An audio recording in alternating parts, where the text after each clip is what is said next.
ওনাকে নিয়ে আজকে তাড়াতাড়ি স্কুল থেকে বার করেই চলে যাচ্ছি মেন বিল্ডিং এর গ্রাউন্ডে, যেখানে হচ্ছে ওদের অ্যানুয়াল ফেস্ট, যেখানে সোনাইয়ের স্কুলের বড় বড় দিদি দাদারা তাদের সাবজেক্ট অনুযায়ী নিজস্ব প্রজেক্টগুলো সুন্দর করে তৈরি করে সবার সামনে রিপ্রেজেন্ট করছে। ওরা এত সুন্দরভাবে বলছে আর ওদের প্রজেক্টগুলো এত অসাধারণ, সত্যি মানে বলার মতো না। সত্যি আমাদের আগামী প্রজন্ম যে কতটা এগিয়ে আছে সেটা এখানে না গেলে আমি অন্তত জানতে পারতাম না।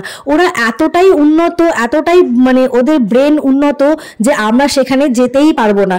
অত সুন্দরভাবে ওরা প্রজেক্টগুলো বানিয়েছে আর আমাদের সামনে ওরা রিপ্রেজেন্ট করছে, এত সুন্দরভাবে ওরা বলছে, সত্যিই বেশ ভালো লাগছে। আমারও ভালো লাগছে, সত্যি সোনাইও একদিন এইভাবে বড় হয়ে এরকমই হয়তো একটা জায়গায় দাঁড়াবে আর ওর ভবিষ্যৎটা আমি বেশ সুন্দর দেখতে পাচ্ছি।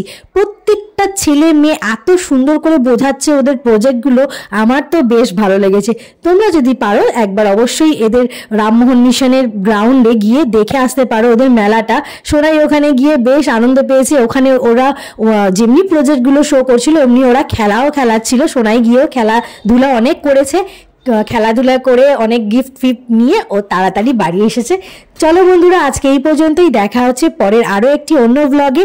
এত পর্যন্ত আমার সাথে থাকার জন্য, আমার ভিডিওটা দেখার জন্য তোমাদেরকে অসংখ্য ধন্যবাদ। আমি জাস্ট একটা আরও কথা বলতে চাই, আমার ব্লগগুলো তোমাদের কেমন লাগছে প্লিজ তোমরা একটু সাজেস্ট করো। তোমাদের মানে আরও কীভাবে উন্নত করতে পারি সেটা আমাকে একটু কমেন্টে জানিও। টাটা।